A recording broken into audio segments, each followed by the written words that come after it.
I'm going to be running an airbag rear suspension.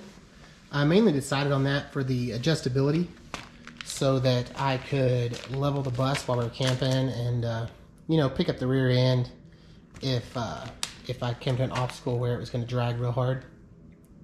This is a cross member I'm going to run across the top of the frame. The airbag's going to mount inboard the frame above the axle.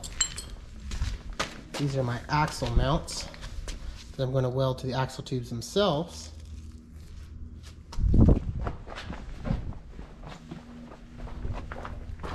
I've already cleaned the frame, test fit everything. Those are my frame mounts right there for the inside, and then I'm going to plate the outside also to reinforce it. All of it's 1/4 inch plate, 1/4 inch thickness material. The only options you really have on something this big, like an E450 bus, there's nothing off the shelf except, unless I wanted to do something like a block lift that you put in between the axle and the springs, which it causes axle wrap. They do it from the factory in a lot of Super Duties, but it's not great. I didn't want to go that route. The only other option I had was to get a custom spring pack made, which is quite expensive, it turns out. Or I could have done a shackle flip and some different shackle mounts. But I think the airbags will work better just for having the adjustability. And I'm also setting it up to where if the airbags go flat or if I have an issue with them, it'll still ride on the factory suspension and I'll still have a couple inches of suspension travel so that I can get a new bag or get a new airline or whatever I need. So let's get everything set up in there and get it all lined up and get it all tacked in place. All right, that's where the airbags are gonna live, right there. Everything looks good. Looks like a good clearance. I just gotta triple check all the measurements and then get everything burned in there. And this is what it looks like from the top. Got the cross member in there. Got the bags all lined up with it. Those plates on the inside there are gonna be welded into the inside of the frame. And then I'm going to come back and plate the outside of the frame where I've cleaned off here and reinforce it on the outside. So I'll have 1/4 inch plate holding it on the inside and the outside of the frame. Should be pretty sturdy, even as heavy as the bus is. Those airbags are universal. I found them on a airbag site, just going through all the measurements, seeing what would fit. And they're designed for an 18-wheeler. They're supposed to hold up 4,500 pounds each with only 60 psi. So it should be plenty for the big girl. Alright, I've got the mounts all welded up to the axle, so they're all welded and done. Got the inside plates welded in, and now I made this template out of some cardboard, and I'm going to cut out the outside plates, clean them up, and get them welded on, and then the airbag mounting system will be finished.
Alright, now I'm doing away with Ford's track bar system here. It used this ball joint on the axle end that was mounted up in here like so. And it's one of their causes of they get a lot of death wobble. So I'm doing away with that. Build my own brackets. I'm using Summit Machine large flex joints. They use a 3/4 inch through bolt. They got a 1 1/4 inch shank. And I'm using some weld-in bungs in some 2 inch, 1/4 inch wall DOM tubing, so it should be plenty sturdy. So let's get these mounts built up and get this front end back together. All right, now I've got half of the bracket built over here. and half of the bracket built over here. And the way I'm building the brackets, I'm just taking simple cardboard, cutting it to where it fits perfectly, and then transferring it to steel, cutting it out, smoothing it out, making the hole. I mean, it's the cheapest and best way to do it if you don't have anything more sophisticated. Just some cardboard. But yeah, it looks like everything's gonna fit great. I'm sitting at full bump here. This is where the differential hits the cross member, and I've got pretty good clearance everywhere, so I shouldn't have any interference through full cycle of suspension. Even fully turned to lock, I've still got pretty good clearance in between the drag link and the track bar. So let's finish building these brackets up, get the front end assembled, and set her on the ground. Well, there she is. Got her finished. Finished fabricating the brackets, got them all welded on, got everything installed, got the Bilstein shocks in there, stainless brake lines. This is my frame side bracket. Everything clears, but just barely. It all came out pretty good. Gonna go test drive it tomorrow after I finish installing the other stuff. Completing the four-wheel drive conversion on the bus by installing this Zf6 manual transmission and NV271 manual shift transfer case.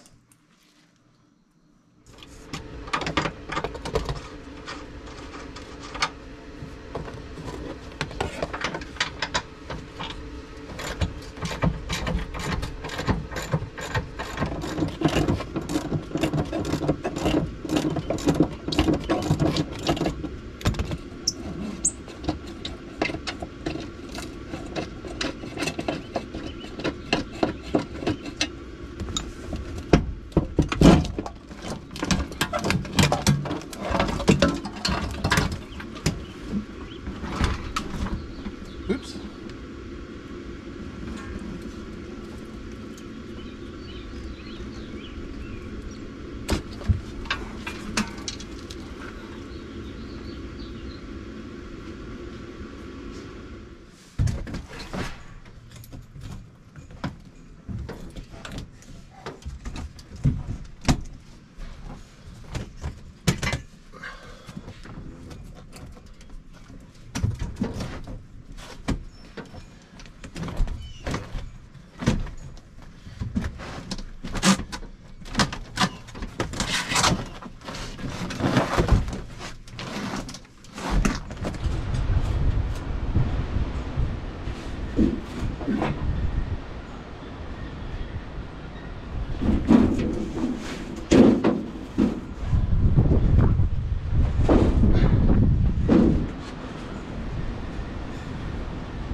Now to get it off the jack and drag it out of here. Whew. Alright, now I've got this old nasty heavy 4R100 drug out from under there. You also have to remove the bell housing spacer, the flywheel, or the flex plate, and the flex plate spacer. You do not reuse this with your flywheel. The only thing you reuse from this setup is this little ring right here that goes between the bolts and the flywheel that I'll be using on my new flywheel. And then also, when you get your manual transmission to do your swap, make sure you get your dust cover and your spacer for it, which is much thinner obviously, and then you'll be good to go. So let me get this flywheel and everything installed, and we'll get the Zf6 up in there and see how much of the floor we got to cut. Well, after struggling for several hours with my wife's help, thank God, don't know what to do without her, we finally got her in there, and it is a tight fit. That transmission is tall. I had to do quite a bit more cutting than I thought I would, but it worked out really well. I used the bolts from the automatic, didn't have to change the dowel pins, anything like that. Ended up using the rubber mount from the automatic because the spacing on the bolts were a little different. But she's in there. And the best part is I got to use a factory cross member. Because I cut so much, I have clearance everywhere. And I didn't have to drop the cross member or modify it in any way. So it's good to go. I cut so much, I was actually worried the floor was going to be flimsy, but it's still really sturdy. So I think it's going to be good to go. The fun part's going to be covering all this back up and sealing it. But I'll cross that bridge when I come to it. Alright, now what I'm doing here for the clutch pedal is it has the big gray plastic piece, and then it has a little support bracket that bolts onto these. So what I've done is I've cut the welds like this one here. I cut this off, I cut out a slot so that my universal reverse swing Willwood master cylinder will fit in there. I've cut out a hole for it to fit on this, put a bolt through it. But I'm just test fitting it now, and it seems like it's going to fit pretty good. I did take my brake pedal off and bend it over so that I'd have more room for the clutch pedal. But it's going to be tight, but I mean, it ain't going to be that bad. We'll see once I get it finished. And here's a shot with some feet on it.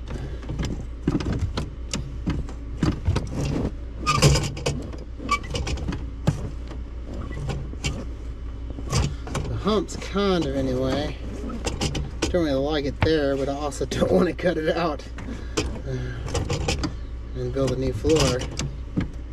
So we'll see how it feels after I get it all hooked up and actually get to drive it.